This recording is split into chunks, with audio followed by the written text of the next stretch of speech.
नमस्कार, आप देख रहे हैं इंडिया न्यूज। आपके साथ मैं हूं शुभ्रा सुमन।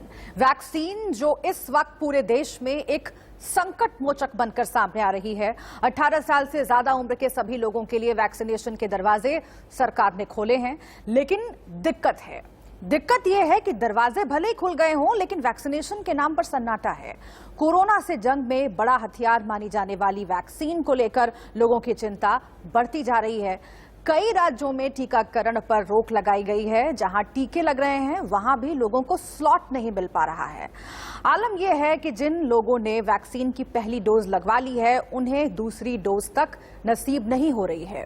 केंद्र सरकार ने दावा किया था कि साल के अंत तक सभी नागरिकों को वैक्सीन की दोनों डोज मिल जाएगी।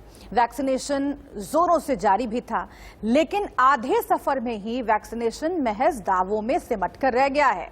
वक्त ये हो गया है कि सरकार को वैक्सीन के दोनों डोज के बीच गैप को बढ़ाना पड़ा। महाराष्ट्र, गुजरात, मध्य प्रदेश, राजस्थान और कर्नाटक समेत कई दूसरे राज्यों में टीकों की कमी की वजह से वैक्सीनेशन सेंटर्स पर ताले लगे हुए नजर आ रहे हैं। महाराष्ट्र में कोवैक्सीन की सप्लाई नहीं होने की वजह से लोगों को पहली खुराक नहीं दी जा रही है, ताकि 45 प्लस वालों को वैक्सीन की दूसरी डोज दी जा सके। तो ये हालत है पूरे देश में। इस बीच हम आपको बताते हैं कि अब तक वैक्सीनेशन की क्या स्थिति है। कोरोना को लेकर स्वास्थ्य मंत्रालय ने प्रेस कॉन्फ्रेंस की है। जी हां, इस प्रेस कॉन्फ्रेंस में क्या कहा गया है ये आप जान लीजिए। 18 राज्यों में पॉजिटिविटी रेट घटी है, ये कहा है स्वास्थ्य मंत्रालय ने। देश में पॉजिटिविटी रेट 21.9% से 19.8% हुआ है। 24 राज्यों में पॉजिटिविटी रेट 15% से ज्यादा है। 5 से 15% पॉजिटिविटी रेट है 10 राज्यों में, ये कहना है स्वास्थ्य मंत्रालय का। 5% से कम पॉजिटिविटी रेट 3 राज्यों में है। कौन कौन से वो राज्य हैं? महाराष्ट्र, यूपी, छत्तीसगढ़, गुजरात में एक्टिव केस कम हुए हैं। तमिलनाडु में एक हफ्ते में एक्टिव केस बढ़े हैं। 11 राज्यों में 1 लाख से ज्यादा सक्रिय मामले हैं। ये बड़ी खबर आपको बता रहे हैं। पिछले 12 दिनों से एक्टिव केसेस में एक कमी देख रहे हैं। 3 मई में जो कि 17.13% एक्टिव केसेस थे, वह घटते घटते अब 15.1% हो चुके हैं। इसी तरीके से 3 मई से एक रिकवरी में भी हम एक ग्रोथ देख रहे हैं, जहां हमारी रिकवरी परसेंटेज ओवरऑल अराउंड 81.7% थी, वह बढ़ते बढ़ते 83.83% के करीब हो चुकी है।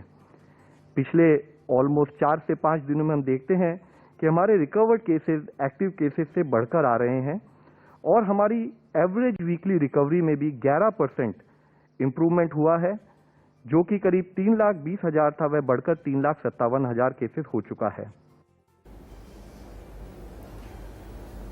और आइए इस बीच एक और बड़ी खबर का हम रुख कर लेते हैं। ब्लैक फंगस पर एम्स के डायरेक्टर डॉक्टर गुलेरिया ने बयान दिया है। कोरोना के शुरुआती इलाज में स्टेरॉइड नहीं दिए जाएं, ये कहा है डॉक्टर गुलेरिया ने। स्टेरॉइड लेते समय शुगर को मॉनिटर किया जाए। इसके साथ ही 5 से 10 दिन ही स्टेरॉइड के इस्तेमाल की जरूरत पड़ती है, ये डॉक्टर गुलेरिया ने कहा है। जरूरत से ज्यादा स्टेरॉइड नहीं दिया जाए। ज्यादा स्टेरॉइड ही ब्लैक फंगस की वजह बन रहा है। ये एक बड़ा बयान एम्स के डायरेक्टर की तरफ से आया है, क्योंकि ब्लैक फंगस की वजह से कई लोगों की बीते दिनों मौत हुई है और इसकी वजह से ब्लैक फंगस को लेकर कई तरह की रिसर्च भी सामने आ रही है और पता करने की कोशिश की जा रही है कि आखिर ब्लैक फंगस किस तरीके से कोरोना के मरीजों पर या कोरोना से ठीक हो रहे मरीजों पर अटैक करता है। और इन सब के बीच ये भी कहा जा रहा है कि स्टेरॉइड्स के ज्यादा इस्तेमाल की वजह से ब्लैक फंगस का इतना असर देखा जा रहा है। और इसी को लेकर डॉक्टर गुलेरिया का ये बयान। कोरोना पर पीएम मोदी ने इस बीच उच्च स्तरीय बैठक की है, जिसके बाद वैक्सीनेशन को लेकर पीएमओ ने बयान जारी किया है। वैक्सीनेशन को लेकर पीएमओ ने क्या बयान दिया है ये आपको बताते हैं। भविष्य में वैक्सीन की उपलब्धता के रोड मैप पर चर्चा की गई है। अधिकारियों ने पीएम को वैक्सीनेशन प्रक्रिया और 45 साल से ज्यादा उम्र के लोगों को वैक्सीनेट करने के लिए राज्यों में हो रही कवरेज के बारे में जानकारी दी है। उन्होंने अधिकारियों को वैक्सीनेशन की स्पीड तेज करने के लिए भी कहा है। राज्यों के साथ मिलकर काम करने के निर्देश दिए गए हैं। तो ये बहुत महत्वपूर्ण मीटिंग, प्रधानमंत्री नरेंद्र मोदी ने कई महत्वपूर्ण निर्देश जारी किए हैं इस मीटिंग के जरिए। पीएमओ का क्या बयान जारी हुआ है ये हम आपको टीवी स्क्रीन पर दिखा रहे हैं। प्रधानमंत्री नरेंद्र मोदी लगातार स्थिति पर नजर बनाए हुए हैं और पीएमओ के बयान में ये कहा गया है कि निर्देशों के जरिए खासतौर से वैक्सीनेशन पर जोर देने की कोशिश है, वैक्सीनेशन की स्पीड, उसकी गति को बढ़ाने की कोशिश है।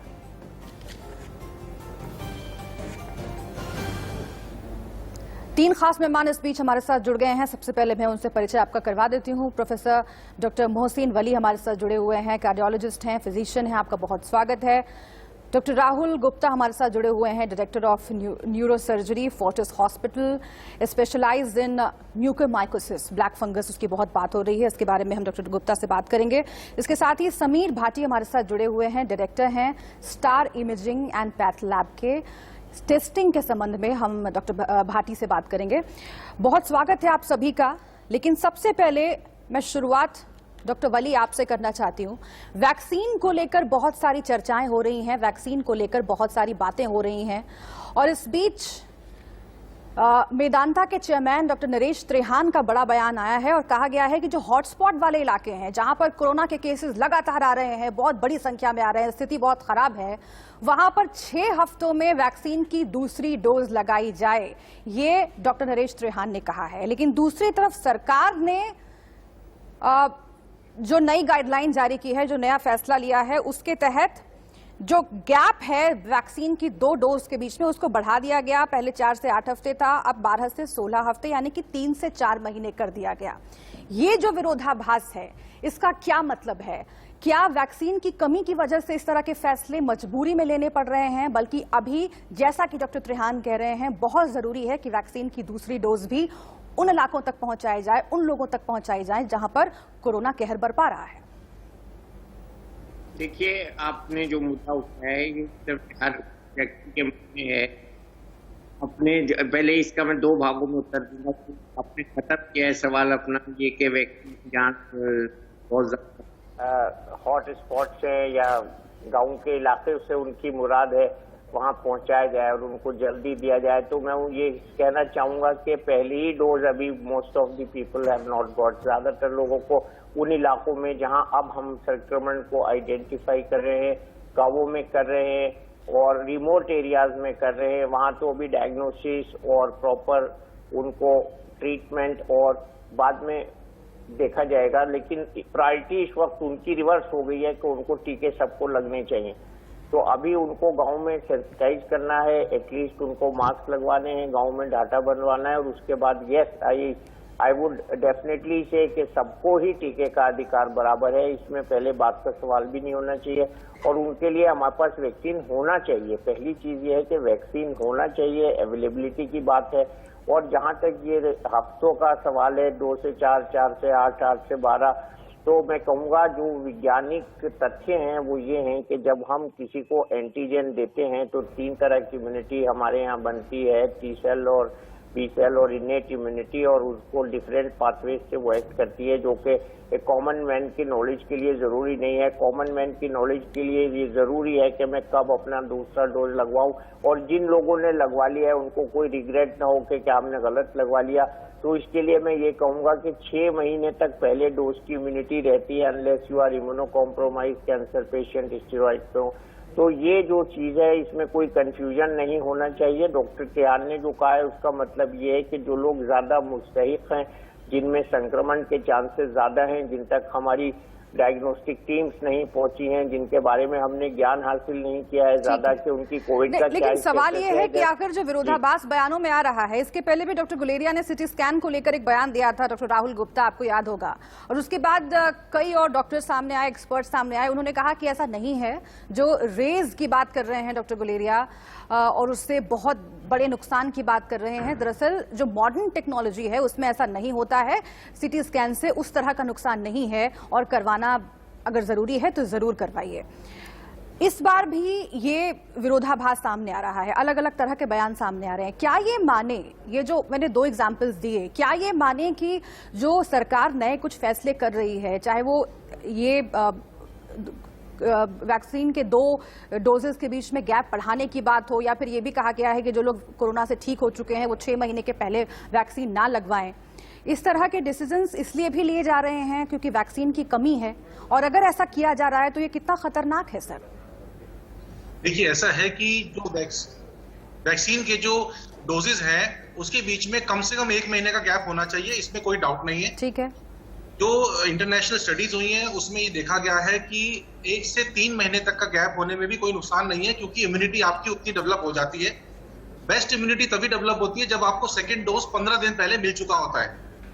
लेकिन हमारे देश में चूंकि वैक्सीन की इस समय किल्लत चल रही है और इंटरनेशनल स्टडीज भी इस बात को अप्रूव कर रही है कि आप वैक्सीनेशन को 3 से 6 महीने डिले कर सकते हो, तो गवर्नमेंट उस बात का थोड़ा सा एडवांटेज ले रही है ताकि नए लोगों को वैक्सीन ज्यादा मिल जाए और जिनको सेकेंड डोज मिलनी है वो थोड़ा डिले हो जाए। इससे हो सकता है कि उनका परसेंटेज जो इफेक्टिवनेस है उसमें कमी जरूर आएगी, लेकिन इतना नुकसान नहीं होगा जितना कि उसको सोचा जा रहा है। और जिन लोगों को वैक्सीन नहीं मिला है उनको बहुत फायदा हो सकता है, तो थोड़ा सा सेकेंड डोज में डिले करने में ओवरऑल नुकसान नहीं है। पर ये सरकार की इस समय मजबूरी समझे कि इस समय अगले 1-1.5 महीने तक भी पर्याप्त मात्रा में वैक्सीन अवेलेबल होने के चांसेस नहीं है। जो गवर्नमेंट क्लेम कर रही है वो कर रही है जुलाई तक या जुलाई एंड तक भरपूर वैक्सीन हो जाएगी, उसके बाद किसी तरह की कोई प्रॉब्लम नहीं होगी। तो मेरे हिसाब से ओवरऑल व्यू देखा जाए, सब लोगों का फायदा देखा जाए, तो वैक्सीन को थोड़ा डिले करने में कोई नुकसान नहीं। ठीक है। हालांकि जोर शोर से सरकार की ओर से भी ये मुहिम चलाई गई और कहा गया कि टीका लगवाना बहुत जरूरी है, टीका उत्सव तक की बात की गई सरकार की ओर से, प्रधानमंत्री की ओर से। लेकिन अब जब लोग टीका लगवाने के लिए जागरूक दिख रहे हैं तब टीके की कमी है ऐसे वक्त में देश में, और इसको लेकर सरकार काम कर रही है। लेकिन ऐसा लग रहा है कि अभी वक्त लगने वाला है, जैसे कि हमारे पैनल पर डॉक्टर्स भी मान रहे हैं। कितना वक्त लगेगा ये देखना होगा, लेकिन ये भी कहा गया है कि अगले 2 महीने में कुछ और डोजेज आने वाली हैं और दिसंबर तक, इस साल के अंत में दिसंबर तक पर्याप्त मात्रा में वैक्सीन हमारे पास अवेलेबल होगी। लेकिन सवाल यही है कि पीक तो अभी है ना कोरोना का, अभी पीक है और अभी लगातार मौतें हो रही हैं, अलग अलग राज्यों में हम देख रहे हैं कि स्थिति खराब हुई है। ऐसे में वैक्सीनेशन की स्पीड कम होना ये कितना खतरनाक साबित हो सकता है, इस पर आगे मैं और बात करूंगी।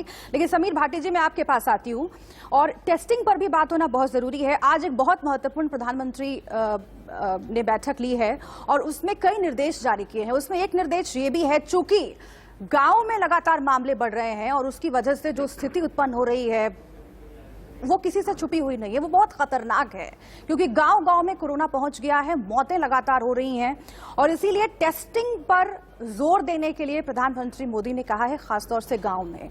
लेकिन ये संभव कैसे होगा? जो स्थिति शहरों में हमने देखी है, कोरोना के केसेस लगातार जब बढ़े तो दिल्ली जैसे शहर में, राजधानी में जब टेस्टिंग में बहुत सारी दिक्कतें आई, गांव में ये कैसे पॉसिबल होगा कि टेस्टिंग हर घर तक पहुंचाई जाए? देखिए, जो हम पिछली बार की और अब की वाली वेव में कंपेयर करें, स्पेशली आप देखेंगे दिल्ली की अगर आप बात करें तो दिल्ली में तो 3 वेव्स पहले से भी आ ही चुके हैं, जुलाई में, सितंबर में और दिसंबर के अंदर। बट अब की बार ये है कि आपकी जो टायर 2, टायर 3 सिटीज भी उसमें शामिल हो गए हैं और गांव में भी जिस तरह से हम देख रहे हैं संक्रमण फैला है अभी। और जो पीक भी है उसकी, जो पिछली बार भी हमने देखा, अलग अलग टाइम पे अलग अलग राज्यों में अलग अलग समय पर पीक आ रही थी। अभी हम देख रहे हैं कि कुछ जगह पर पीक आनी शुरू हो गई है, पर गांव के अंदर अभी ये मानना कि वहां पर संक्रमण का क्या, पॉजिटिविटी रेट क्या, इस तरह का कोई भी डेटा अवेलेबल नहीं है, क्योंकि जब तक वहां पर टेस्टिंग फैसिलिटी नहीं होगी तब तक ना तो हम पॉजिटिविटी रेट जान पाएंगे और ना ही जो वहां पर एक्टिव केसेस है उनके बारे में जान पाएंगे। तो डेफिनेटली गांव के अंदर जो टेस्टिंग वाली सुविधा है उसको तो अभी हमें और बढ़ाना पड़ेगा। एक बड़ी पुरानी कहावत है कि प्रत्यक्ष को प्रमाण की जरूरत नहीं पड़ती है। बिहार और उत्तर प्रदेश में हमने देखा है कि गंगा नदी में शव बह रहे हैं और ऐसी कई घटनाएं कई घाटों पर सामने आई हैं, और वो इसी वजह से क्योंकि गांव में अचानक मौतों की तादाद बहुत बढ़ गई है। और इसीलिए मैं आपसे पूछ रही हूं कि अगर गांव-गांव में टेस्टिंग हमें ले जानी है तो उसके लिए सरकार को यहां से किस तरह के कदम उठाने पड़ेंगे?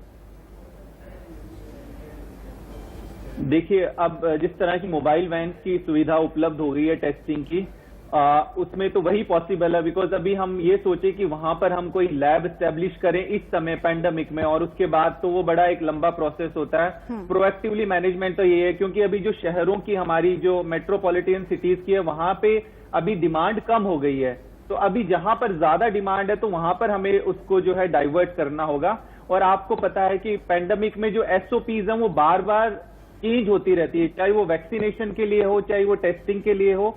तो इस समय, वर्तमान समय को देखते हुए जिस तरह से हमारे गाँव में जो है टेस्टिंग की डिमांड बढ़ गई है और करनी भी बहुत जरूरी है, क्योंकि जब तक कॉन्टैक्ट ट्रेसिंग नहीं होगी तब तक तो वो संक्रमण और फैलता रहेगा। तो इसमें मोबाइल वैन एक सबसे बेहतर जो है सुझाव रहेगा कि उसके जरिए हम वहां पर टेस्टिंग कैपेसिटी बढ़ा सकते हैं। ठीक है, मैं फिर से आपके पास लौटूंगी समीर भाटी जी। और छत्तीसगढ़ के बारे में ये कहा जा रहा है कि वहां पर टेस्टिंग, ट्रेसिंग, टीकाकरण और उपचार, ये जो पूरी प्रक्रिया है उसको अपना करके अच्छा काम किया गया है और उससे कोरोना के मामलों में कमी आई है। आखिर ये पूरी प्रक्रिया कैसे काम करती है उस पर भी मैं भाटी जी आपसे बात करूंगी, लेकिन डॉक्टर मोहसिन वली, फिर से एक बार आपका रुख करते हुए, गांव की चूंकि बात निकली है और गांव को लेकर लगातार चिंताएं बढ़ती जा रही है। जैसा कि भाटी जी ने कहा कि कुछ इलाके ऐसे हैं हिंदुस्तान में जो पहली बार इस तरह का संक्रमण देख रहे हैं, क्योंकि अगर महानगरों की बात करें, मुंबई, दिल्ली की बात करें, जहां पर हम लोग अक्सर ज्यादा फोकस रखते हैं और खबरें जहां की ज्यादा दिखती हैं,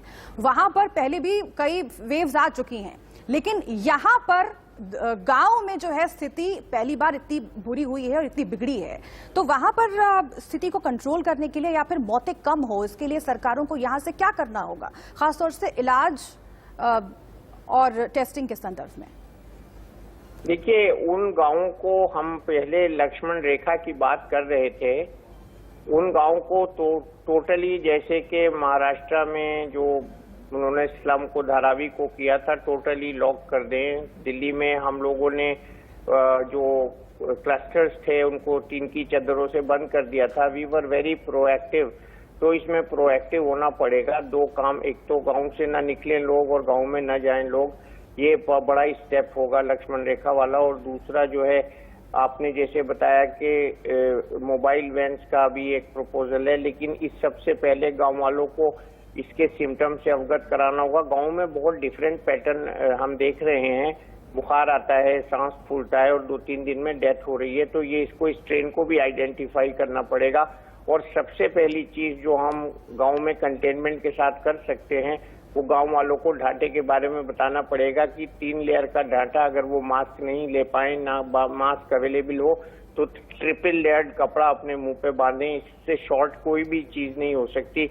और डिस्टेंस के बारे में भी बताना पड़ेगा उनको। ये 2 चीजें अगर हम कर लेंगे, उनके मुंह को और उसको कवर कर देंगे, नाक को, तो इसका further spread with in the village नहीं होगा और उनको बाहर जाने से रोकना होगा। और ये चीज बहुत पहले से हम लोग बात कर रहे थे कि गाँव में जब ये माइग्रेंट पॉपुलेशन जाएगी और दूसरी जहाँ जहाँ भीड़ इकट्ठी हुई है, आपको सब मालूम है मैं क्या बोल रहा हूँ, तो उस भीड़ की इकट्ठी की जो वापसी होगी तो उससे बहुत बड़ा संक्रमण हो सकता है। और अब वही चीज देखने में आ रही है। तो प्रधानमंत्री जी ने भी बार बार कहा है कि सावधानी हटी और दुर्घटना हुई। तो अब ये हम इस फेज में आ गए हैं कि हम बहुत जल्दी क्विकली इसको कंटेन करें, नहीं तो ये क्या विकराल रूप ले लेगा। ऐसी जगह जहां उनके पास अपनी डेड बॉडीज को जलाने के भी पैसे नहीं है और कहां तक उसका संक्रमण नदियों में बहेगा, तो हमें बहुत सीरियस होना पड़ेगा। आप ठीक कह रहे हैं, क्योंकि एक साथ कई मोर्चों पर हिंदुस्तान इस वक्त जूझ रहा है। एक तो महामारी का संकट है ही, ऊपर से आर्थिक संकट जो है उसकी वजह से हमने देखा कि प्रवासी जो मजदूर हैं वो बड़ी संख्या में अपने शहरों की तरफ, अपने गाँव की तरफ लौटे और उसकी वजह से भी संक्रमण के मामले बढ़े। लेकिन उससे भी महत्वपूर्ण ये है, शर्मनाक ये है कि पॉलिटिकल पार्टीज जो है वो रैलियां करती रहीं और अब ये सामने आ रहा है कि कई ऐसे राज्य हैं जहां पर मामले घट रहे हैं, पॉजिटिविटी रेट घट रही है, लेकिन वो राज्य जो चुनाव से गुजरे हैं वहां पर अचानक पॉजिटिविटी रेट जो है वो बढ़ने लगी है और संक्रमण के मामले बहुत ज्यादा सामने आने लगे हैं। उस पर भी आगे और बात करेंगे। लेकिन डॉक्टर राहुल गुप्ता, चूंकि आप म्यूकरमाइकोसिस ब्लैक फंगस जिसे हम कह रहे हैं, उस पर लगातार रिसर्च करते आए हैं और स्पेशलाइज्ड हैं आप उसमें, इसलिए मैं समझना चाहूंगी जो दर्शक उसके बारे में जानना चाहते हैं, क्योंकि कई मामले ब्लैक फंगस के सामने आ रहे हैं और उसकी वजह से जाने भी जा रही हैं। कितना कॉमन हो गया है ये पिछले कुछ दिनों में? कितने % करीब मरीज होंगे कोरोना के जो कि इससे प्रभावित हो रहे हैं, जो कि इसकी वजह से मौत के मुंह में जा रहे हैं? और कौन लोग हैं, क्या गंभीर बीमारियों से पीड़ित मरीज हैं जिन्हें ब्लैक फंगस की शिकायत हो सकती है? खासतौर से डायबिटीज का जिक्र बार बार आ रहा है। सिर्फ डायबिटीज या फिर और भी गंभीर बीमारियों से पीड़ित जो मरीज हैं उनमें ब्लैक फंगस की शिकायत हो सकती है? डॉक्टर, जैसे कि हम जानते हैं कि कोरोना के बारे में शुरू से ही बात हो रही थी कि इम्यूनो कॉम्प्रोमाइज या जिन लोगों की इम्यूनिटी कम है उनको ज्यादा इफेक्ट करता है। तो जो फफूंदी या फंगस जिसकी हम बात कर रहे हैं, चाहे वो म्यूकोरमाइकोसिस हो, ब्लैक फंगस हो, या फिर एस्परजिलोसिस या कैंडिडा इन्फेक्शन हो, जो कि डिफरेंट टाइप के फंगस है जो ह्यूमन बॉडी को इन्वॉल्व करते हैं, उन सबके संख्या भी बढ़ गई है। तो सबसे इंपॉर्टेंट है इम्यूनो कॉम्प्रोमाइज्ड होना। इम्यूनो कॉम्प्रोमाइज्ड आप इसलिए हैं क्योंकि आपको कोरोना हुआ। इसके लिए आजकल जो स्टैंडर्ड ऑफ केयर है उसमें आपको स्टेरॉइड का थेरेपी दिया जाता है। तो स्टेरॉइड भी है हमारी बॉडी की इम्यूनिटी को डाउन करता है। उसके अलावा बहुत सारे ऐसे पेशेंट्स हैं जिनको डायबिटीज है, जिनको क्रॉनिक इलनेसेस है जैसे कैंसर है, या जो किडनी डिजीजेस से परेशान है, या जिन्होंने ट्रांसप्लांट कराया है, वो सारे लोग जो है इम्यूनो कॉम्प्रोमाइज वाली कैटेगरी में आते हैं। तो उन सबको जब स्टेरॉइड दिया जाता है या और दवाइयां जो हमारे इम्यूनिटी से खेलवाड़ करती हैं जैसे टोसिलुसिमैब है या जैसे रूमेटॉइड आर्थराइटिस की दवाइयां हैं, वो हमारे इम्यूनिटी को और लोअर करती हैं। तो जो फंगस के जो स्पोर्स हैं, जो फंगस के जो कीटाणु हैं जो हवा में तैर रहे हैं, आईसीयू में हैं, हमारे ऑक्सीजन के पानी में हो सकते हैं, हमारे वेंटिलेटर में हो सकते हैं, हमारे वेंटिलेटर और ऑक्सीजन की ट्यूबिंग्स में हो सकते हैं, वो हमारे शरीर के अंदर एंटर कर सकते हैं। जहां तक इस ब्लैक फंगस का जो एसोसिएशन माना जा रहा है कोरोना के साथ, वो मेनली हमारे पैरानेजल साइनसिस यानी नाक के पीछे वाले हिस्से में पूरी जगह होती है, उसमें इन्फेक्शन करता है। अदरवाइज फंगस हमारे ब्रेन में, हमारे चेस्ट में, हमारे पेट में कहीं पर भी इन्फेक्ट कर सकता है। पर मेनली इस समय हम बात कर रहे हैं पैरानेजल साइनसिस के बारे में। उसमें जो फंगस का इन्फेक्शन है, म्यूकोरमाइकोसिस काला फंगस, वो काफी कॉमनली देखा जा रहा है इन पेशेंट्स में जिनको मॉडरेट टू सीवियर डिजीज है, जो पहले से इम्यूनो कॉम्प्रोमाइज्ड है और जिन्होंने स्टेरॉइड थेरेपी या फिर इम्यूनो मॉड्यूलेटर जैसे टोसिलुसिमैब का इस्तेमाल किया है। तो अगर हम बात करें सीवियर डिजीज वाले पेशेंट्स में या मॉडरेट डिजीज वाले पेशेंट्स में, तो करीब 0.1% केसेस में म्यूकोरमाइकोसिस की संभावना देखी जा रही है। हमारे हॉस्पिटल में, जो कि एक 250 बेडेड हॉस्पिटल है, डेली 1 या 2 म्यूकोरमाइकोसिस या अदर फंगल इन्फेक्शन के केसेस हमारी ओपीडीज में आ रहे हैं। इसका मतलब है इन केसेस की जो परसेंटेज है, तादाद है, वो धीरे धीरे बढ़ती जा रही है। ठीक है। सिम्टम्स इसके ये होते हैं कि इसमें फेस में स्वेलिंग आ सकती है, बुखार होता है, हेडेक होता है, या हमारे आंखों का विजन या आंखों का मूवमेंट इफेक्ट हो सकता है। तो इसकी सबसे जरूरी है कि हम तुरंत हॉस्पिटल में आके डॉक्टर्स को मिले, वो हमारा सीटी स्कैन या MRI पर आगे और भी बात करना बहुत जरूरी है। डॉक्टर गुलेरिया ने भी आज कई अहम बातें कही है ब्लैक फंगस को लेकर। उन्होंने कहा है कि शुरुआती इलाज में स्टेरॉइड ना दिया जाए। स्टेरॉइड आखिर कैसे शरीर पर असर करता है, और हार्ट अटैक के बारे में भी बार बार कहा जा रहा है स्टेरॉइड्स के इस्तेमाल से जो खून है वो गाढ़ा हो जाता है, उसकी वजह से हार्ट अटैक आते हैं कोरोना से ठीक होने के बाद मरीजों को। इस पर भी हम बात करेंगे डॉक्टर वली से, और इसके साथ ही भाटी जी आपके पास भी मैं आऊंगी। एक छोटे से ब्रेक के लिए रुक रहे हैं, आप बने रहिए हमारे साथ। वैक्सीनेशन को लेकर क्या तैयारियां हैं, कहां कितने इंतजाम और कितनी कमी है, इन सभी सवालों को लेकर अलग अलग राज्यों के शहरों से देखिए हमारे संवाददाताओं की रिपोर्ट। इल्म नहीं हो पाता कि कहां बीमारी फैली है, कहां किसको किस चीज की दरकार है। और भिवानी जिला प्रशासन की इस मामले में तारीफ की जाएगी कि यहाँ पर एक हेल्प डेस्क स्थापित किया गया। कोविड-19 को लेकर एक कंट्रोल रूम जो है, एक नियंत्रण कक्ष यहाँ पर स्थापित किया गया बाकायदा भिवानी के लघु सचिवालय के प्रथम तल पर। साथ में भिवानी जिलाधीश का कार्यालय है, और उसके साथ ही अगर मैं चंद दूरी की बात करूं तो यहाँ पर कहीं न कहीं पुलिस कप्तान का कार्यालय है, और बाकायदा कंट्रोल रूम के नंबर भी यहाँ पर चिन्हित किए गए, अंकित किए गए हैं। 1950 हेल्प डेस्क का नंबर है। इसके अलावा भिवानी लैंडलाइन का नंबर है 256033। इसके अलावा एक नंबर और भी दिया गया है 9817887242। इन 3 नंबरों पर कहीं न कहीं संपर्क कर अपनी शिकायत दर्ज करवाई जा सकती है। नियंत्रण कक्ष में अंदर किस तरह की कार्यशैली, उस पर डिपेंड करता है कि अंदर किस तरह से काम को यहाँ पर अंजाम दिया जा रहा है। अंदर जाएंगे, दिखाएंगे तस्वीरें। सर, आपसे सबसे पहले ये जानूंगा आपका नाम क्या है और किस तरह sir Surendra Thakral, fisheries officer, जहाँ का कोरोना कंटेनमेंट इंचार्ज। क्या क्या है सर, किस तरह जैसे पब्लिक की कॉल आती है, कंप्लेंट आती है, तो उनको हम यहाँ रिकॉर्ड करते हैं। उसके बाद जो कंसर्न ऑफिसर है उसके पास उसको मैसेज को कन्वे करते हैं। उसके बाद उसकी समस्या का सोल्यूशन के बाद उसको फीडबैक लेते हैं कि आपका समाधान हो गया। हम भी दर्शकों की जानकारी के लिए बता रहे हैं, तो लोग डरे नहीं, घबराए नहीं, और पूरी तरह से जो 3 चीजें हैं, सोशल डिस्टेंसिंग की बात करें, मास्क की बात करें या फिर सैनिटाइजर की बात करें, इन तीनों चीजों को अपनाएं। साथ ही साथ खुद भी स्वस्थ रहें और दूसरों के लिए भी एक मिसाल बने। वीडियो जर्नलिस्ट टीकम सिंह के साथ रवि जांगड़ा, इंडिया न्यूज, हरियाणा। लगातार बढ़ते कोरोना के मामलों के बीच गुरुग्राम में पिछले एक सप्ताह की बात की जाए तो कोरोना के आंकड़ों में काफी सुधार आया है। अगर हम गुरुग्राम की बात करें तो पिछले 24 घंटों में तकरीबन 2300 के करीब मामले गुरुग्राम में देखे गए थे। हालांकि प्रशासन के द्वारा इसको लेकर के तमाम इंतजाम भी किए जा रहे हैं। जगह जगह चाहे बेड की अवेलेबिलिटी की बात की जाए, कोविड सेंटर्स की बात की जाए, लोगों को वैक्सीन की बात की जाए, तमाम प्रबंध किए जा रहे हैं और इस आंकड़े में इसका सुधार भी देखा गया। और कहीं ना कहीं लेकिन अभी भी कुछ जगहों पे अगर बात करें तो आपको हम गुरुग्राम के ये हालात दिखा रहे हैं। यूं तो एक सप्ताह का लॉकडाउन और उसके बाद सुरक्षित हरियाणा को लेकर जो एक अभियान चलाया गया था, उसके बाद हम गुरुग्राम के हालात की बात करें तो आप देख सकते हैं कि चहल पहल गुरुग्राम की सड़कों पर आज भी नजर आती है। बड़ी संख्या में लोग जागरूक हैं और कहीं ना कहीं पालना कर रहे हैं, सोशल डिस्टेंसिंग का ध्यान रख रहे हैं, अपने घर में रह रहे हैं, इस लॉकडाउन का भी ध्यान रख रहे हैं। लेकिन कुछ लोग अभी भी ऐसे हैं जो कि सड़कों पर नजर आएंगे गुरुग्राम में। हालांकि फिर भी लोगों की जागरूकता के कारण तकरीबन 2300 के करीब मामले आए हैं, जिस गुरुग्राम में 5000 का आंकड़ा भी कोरोना के मामले पार कर गए थे। लेकिन इस तरीके से अब कहीं ना कहीं लोग भी घरों से बाहर निकलने लगे। ऐसे में सबसे ज्यादा जरूरत है यहाँ के लोगों को जागरूकता की कि वो भी अपनी जिम्मेदारी को, जैसे उन्होंने पिछले बीते दिनों में संभाला, अपनी जिम्मेदारी को निभाया, ऐसे ही कुछ और दिन इसमें प्रशासन का, सरकार का साथ दे, अपनी जिम्मेदारी निभाएं, अपनों के लिए कम से कम सावधान और सतर्क रहें। गुरुग्राम से कैमरामैन गीतम के साथ दीपक शर्मा, इंडिया न्यूज। मध्य प्रदेश में कोरोना की दूसरी लहर ने तबाही मचा रखी है। ऐसी स्थिति में अगर बात की जाए तो तीसरी लहर को लेकर सरकार ने तैयारी शुरू कर दी है। इसके चलते टीकाकरण पर जोर दिया जा रहा है। मध्य प्रदेश में 20 मई तक सरकार के पास 9 लाख डोज आएंगे।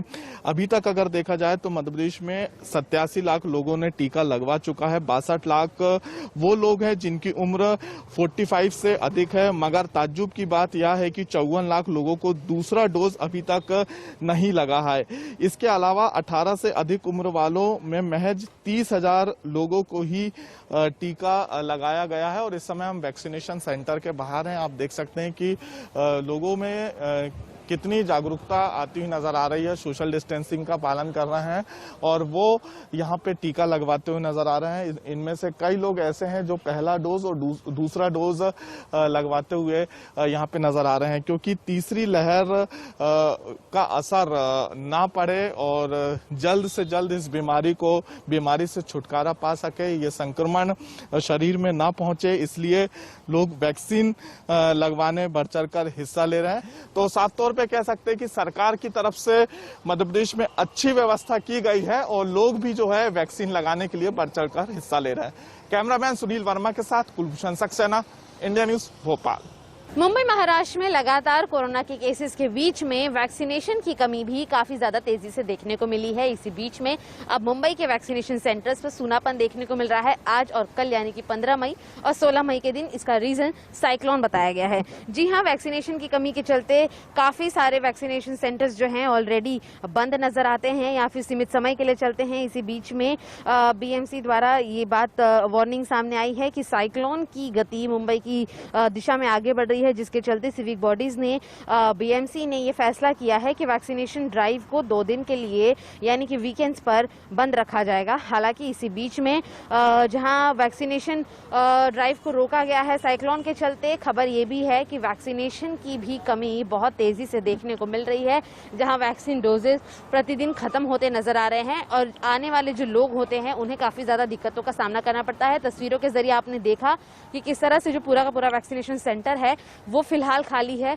पहली चीज ये कि ये साइक्लोन के चलते बंदी है। इसके अलावा वैक्सीनेशन की कमी के चलते भी जो लोग हैं वो आते हैं, खड़े होते हैं लाइनों में, कतारों में, और फिर उन्हें पता चलता है कि वैक्सीन खत्म हो चुकी है, जिसके चलते अब देखना ये होगा कि अगर 2 दिन वैक्सीनेशन ड्राइव बंद होती है तो क्या 17 मई से वैक्सीनेशन फिर से उसी स्पीड के साथ शुरू होगा? क्या 2 दिन में आई गई वैक्सीन के चलते बूस्ट होगी महाराष्ट्र और मुंबई की vaccination drive? Camera person Vishnu Nirmali के साथ Shivani Mishra, India news, Mumbai. Corona को हराना है तो वैक्सीन लगाना है, लेकिन ये वैक्सीन कहाँ मिलेगी? अब 18 साल से 44 साल के तमाम उम्र के लोग तलाश कर रहे हैं कि आखिर उनके रजिस्ट्रेशन तो हो गए, लेकिन स्लॉट कब मिलेंगे, कब वैक्सीनेशन होगा, इसका इंतजार कर रहे हैं। इस समय हम रानी झांसीबाई रोड पे मौजूद हैं और राजकीय सर्वोदय बाल विद्यालय पे हम मौजूद हैं। आप देखेंगे यहाँ पर वैक्सीनेशन का यहाँ पर सेंटर बनाया गया था। सेंटर दिल्ली की तरफ से, लेकिन अब यहाँ पे पूरी तरह से ठप पड़ा हुआ है। क्यों? क्योंकि वजह साफ है। 7 रुपए यहाँ पे हर जगह ये कागज पे हाथ से लिखकर चिपका दिया गया है कि दवाई की कमी के कारण आज वैक्सीनेशन नहीं होगा। यहाँ पे आप देखेंगे ठीक दरवाजे जो एंट्री पॉइंट है, दवाई की कमी के कारण आज वैक्सीनेशन नहीं होगा। पूरी तरह सन्नाटा पसरा हुआ है। अंदर की तरफ दिखा देते हैं आपको।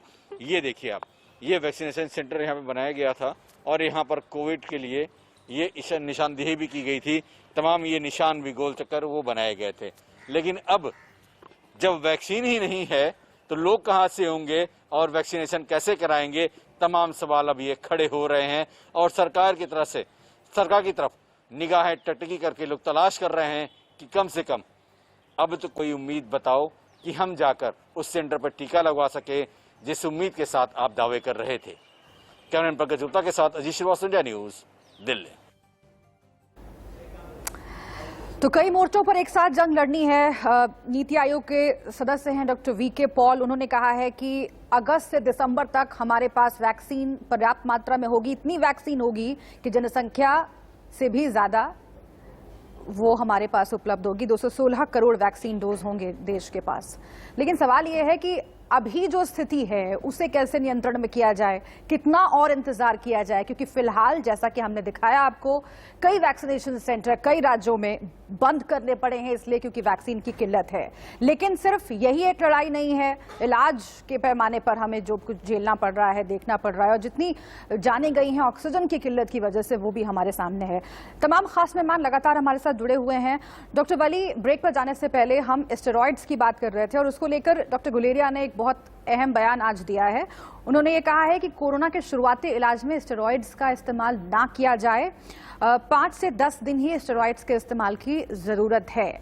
आखिर स्टेरॉइड्स का इस्तेमाल अगर बिना सोचे समझे किया जाए तो वो शरीर पर किस तरह का असर करता है? क्योंकि कई मामलों में ये कहा गया कि हार्ट अटैक के मामले जो आ रहे हैं उसके पीछे भी स्टेरॉइड्स की ज्यादा मात्रा हो सकती है और अब ब्लैक फंगस का खतरा तो है ही। ठीक है शुभ्रा जी, आपने जो ये मुद्दा लिया है बहुत काम का मुद्दा है। मुझे 2 मिनट दीजिएगा इसमें बोलने के लिए। ये 3 भागों में इसका आपका जवाब बनता है। स्टेरॉइड का इस्तेमाल इंडिस्क्रिमिनेट नहीं होना चाहिए कभी भी, कोरोना और नो कोरोना। अब ये सवाल पैदा होता है कि हम मरीज से इतना समय स्पेंड करें कि उसकी हिस्ट्री लें और डे 1 उसका इस्टेब्लिश करें कि कब से उसको संक्रमण हुआ। मोस्ट लाइकली ये पता लग सकता है अगर हम थोड़ा सा टाइम पेशेंट के साथ स्पेंड करें और उसके ब्लड टेस्ट को ध्यान से देखें। और इतनी जल्दी, पिछले एपिसोड में तो मैं डेफिनेटली कहूंगा कि 5 दिन तक कोई भी डिटेरियोरेट नहीं कर रहा था, लेकिन इस सेकेंड वेव में कुछ केसेस में संक्रमण बहुत शदीद हो जाता है, तो हमें बहुत ही क्लोज आई उस पर रखनी होती है। और जब भी हमें ऐसा कोई साइन मिले कि इसको हमें स्टेरॉइड एंटी इन्फ्लेमेटरी के तौर पर देना है, इन्फ्लेमेटरी मार्कर बढ़े हुए हों और पेशेंट के सिम्टम घट ना रहे हों, पेशेंट को रिस्पॉन्स नहीं आ रहा, और सबसे महत्वपूर्ण ये है कि पेशेंट का जो ऑक्सीजन सैचुरेशन है वो डिटेरियोरेट कर रहा हो। मैं ये नहीं कहूंगा 90 से कम हो जाए तो तुरंत स्टेरॉइड दे दे। हम जब वहां जाते थे कभी कभी जो लेह लद्दाख, तो वहां हमारा 80 भी हो जाता था, 82 भी हो जाता था। लेकिन एब्सोल्युटली 88-90 के बीच में जब हो तो स्टेरॉइड स्टार्ट करना चाहिए।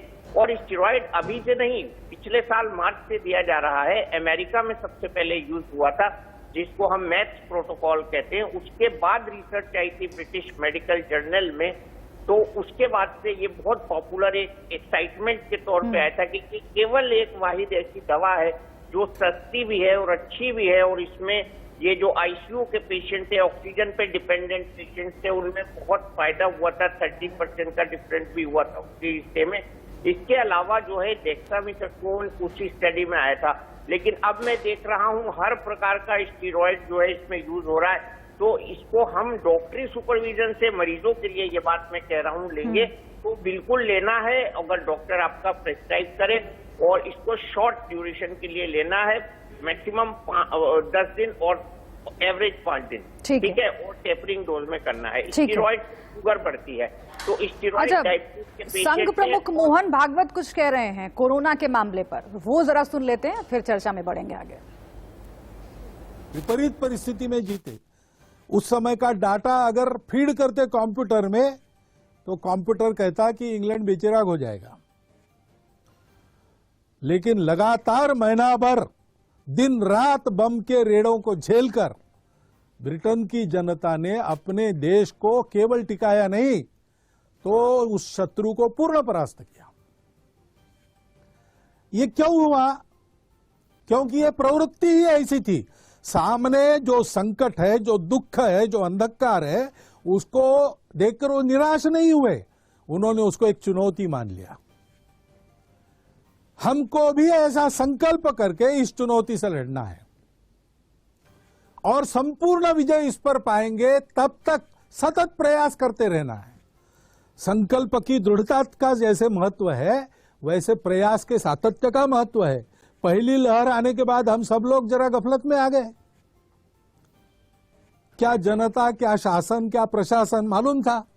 डॉक्टर लोग इशारा दे रहे थे, फिर भी थोड़े गफलत में आ गए, इसलिए संकट खड़ा हुआ।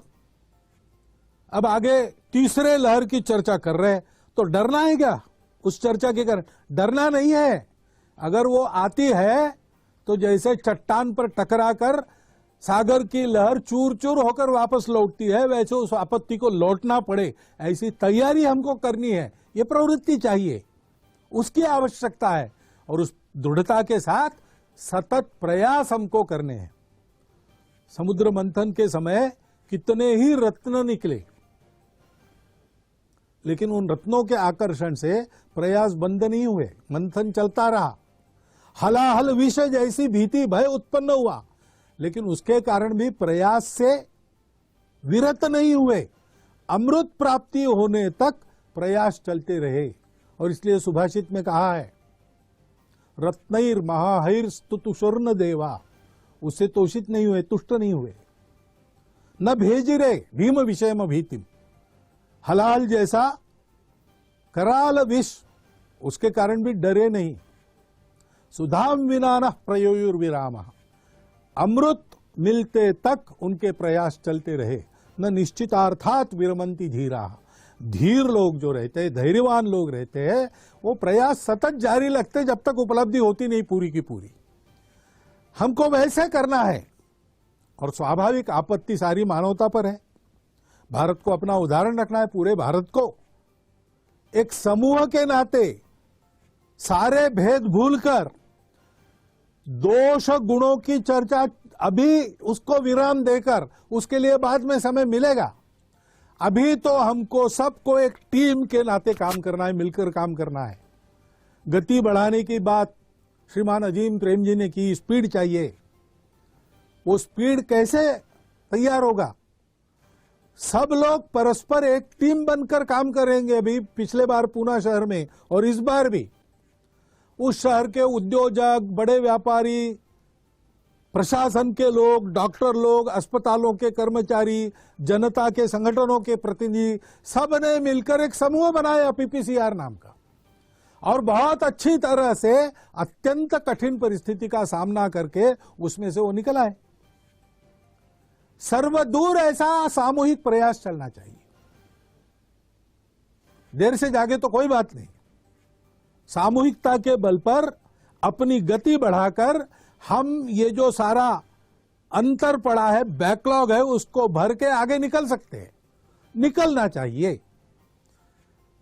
कैसे करना? पहले तो अपने आप को ठीक रखना, और ठीक रखने के लिए पहली बात है संकल्प की दृढ़ता, प्रयास का सातत्य, धैर्य। प्रयत्न करने से एकदम परिणाम नहीं होता, थोड़ा देर लगता है परिणाम आने को, तब तक धैर्य रखना पड़ता है, लगे रहना पड़ता है। दूसरी बात है सजगता। हम सजग रहे तो बहुत अच्छा बचाव सजगता के कारण ही हो सकता है। और इसके साथ यहां पर हम रुक रहे हैं एक छोटे से ब्रेक के लिए। आप देखते रहिए इंडिया न्यूज।